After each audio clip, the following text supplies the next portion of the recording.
Well, hello there, golf enthusiast around the world.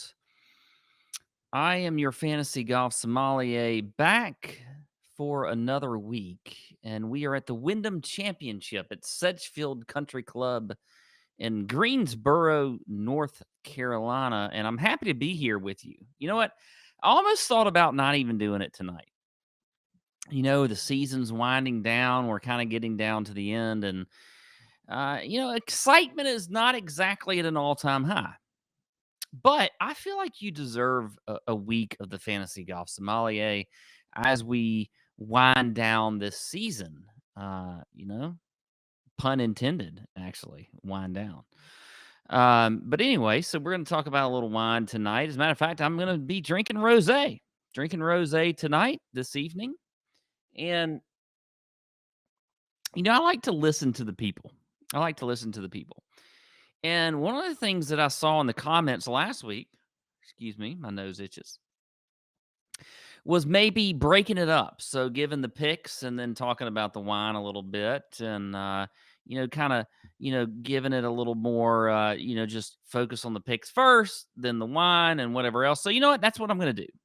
Plus, I'm not exactly sure what I'm going to talk about with the wine. So maybe as I talk about the picks, I'll figure it out, which is good as well. By the way, tonight I was cooking pancakes for the kids. They wanted pancakes, and actually the wife wanted pancakes. I did not want pancakes. I didn't want those for dinner.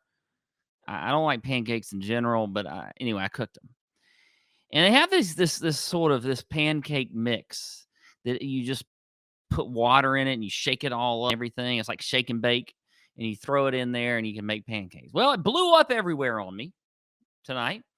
And it went all over my face and my hair and everything. So my hair looks a little slicked back and, kind of gangster-esque or whatever you might say and I didn't do that on purpose. I know I'm going to get a comment like, what's wrong with Pat's hair? It's all slicked back. Well, it's wet because I had to get the pancake mix out of the hair.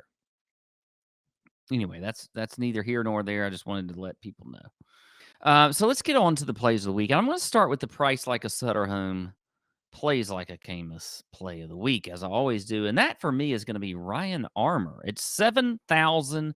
I'm going to give him 93 points this week. Ryan Armour is interesting to me. I think he's a guy that you just absolutely have to play on courses like this. But he's also coming in pretty good recent form. T6 at the 3M Open, T5 at the Barbasol. Okay. Not bad at all. Not bad at all. 2 straight top 10 finishes for Ryan Armour. And then let's just look at his course history. Okay. Let me pull that up. Okay. Ryan Armour, T25 here last year, T22 the year before that. T8 in 2018 and T4 in 2017. That is pretty damn good. And you know what? He checks some boxes as well because Ryan Armour is going to do that on a short course like this at Sedgefield. It's perfect for him. He is top 20 in ball striking, 26 in the field in strokes gained approach, 17th actually in opportunities gained. He's a birdie maker. Who knew? Ryan Armour, birdie maker. And he's third in driving accuracy. Now, that does not surprise me whatsoever. It shouldn't surprise you, but I do like Ryan Armour at 7,000 this week for your GPP lineups at 93 points. Now, let's move on to the Boone's Farm Vintage Fade of the week. And I hate this play. I hate it. I am sorry for this. I'm sorry that I'm about to do this.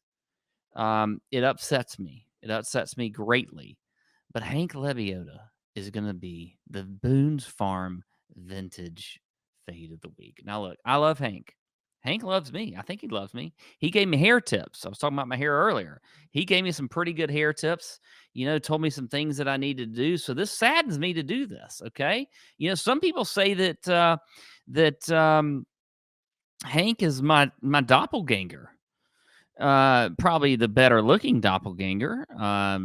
But for me, it's just a strictly ownership play. He's looking to be the second highest owned player in GPPs this week. I don't like that. Now, I do think the price is okay at 7,600. I'm fine with that. And there's always a lot of upside with Hank, especially the way he's playing. He checks a ton of boxes. He's been just fantastic lately. So there's not a really, there's not any stat reasons I can say not to play him. But I just don't like the ownership for him, and I'm going to fade him. I'm not very confident about it, so that's why I'm giving him 80 points. Still going to get him into the 80s, which is good, but still he's going to be the fade of the week. Now, moving on, we're going to go to the pop the cork play of the week. And I don't even know. Usually I say that this play is the guy that I didn't talk about on the podcast. But we do like so many different shows now. Like, I don't even know if I mentioned him at all. I don't know. I really don't. But I'm going to give Rickie Fowler the pop the court play of the week. I'm giving him 92 points. Look, Rickie is, he's coming around. He's looking to be less than 10% owned in GPPs. I think that's pretty good. He's improving. You look at his irons, they're improving. If you look at some of his approach stats and his ball striking stats over the last few weeks, he's always been a really good putter on Bermuda grass greens.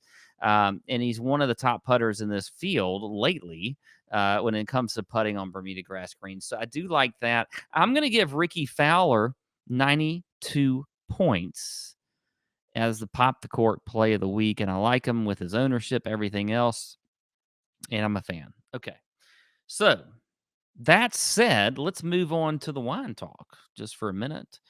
You can cut it off now if you want. I don't really care. I'm going to talk about wine. So rosé. I always talk about this. Rosé gets a bad rap rep. Is it rap or rep? What is it? It seems like it should be rep, but I feel like people say rap. But anyway, because it's pink. Okay, this is not white Zinfandel, okay? All right? People need to stop thinking that. And it drives me crazy that just because of the color of this wine, I talk about this all the time. I know, probably ad nauseum, but I get tired of it. It's still a good wine, okay? It doesn't matter that it's pink. That doesn't mean it's really sweet. That's not the case at all. All right? It doesn't mean that it's less manly to drink it. That's not true either. I mean, it's a great versatile wine. You can pretty much pair it with any dish, fish, steak, chicken, pork, whatever. It fits with everything, which I love about rosé. It's like the I'm trying to think of a golfer that compares to him that's like great on all courses. Colin Morikawa. It's like the Colin Morikawa of wines, I mean, he's just going to be always good and consistent, okay?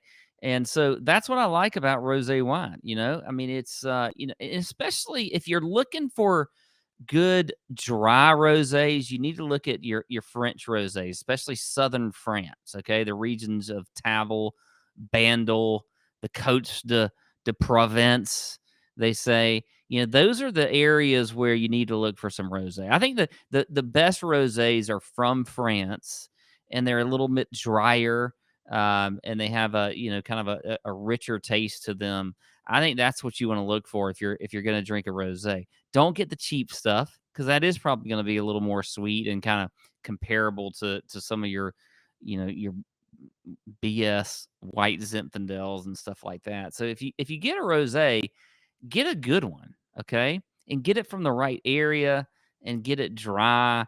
And I think you'll like it. I think you'll like it if you just try it. Forget about the fact that it's pink in color. That's ridiculous, by the way. Okay? It's not about color for wine, all right? It's not. Okay? It's still good, regardless of the fact that it's pink. Anyway, I really don't have anything else to say. It's Wyndham Championship this week. I'm excited. I hope you have a good week. I hope you have green screens, win all your bets and everything else. And I'll probably, maybe, who knows, maybe not, be back next week with a Fantasy Golf Sommelier for whatever next week's tournament is. And that's all I got.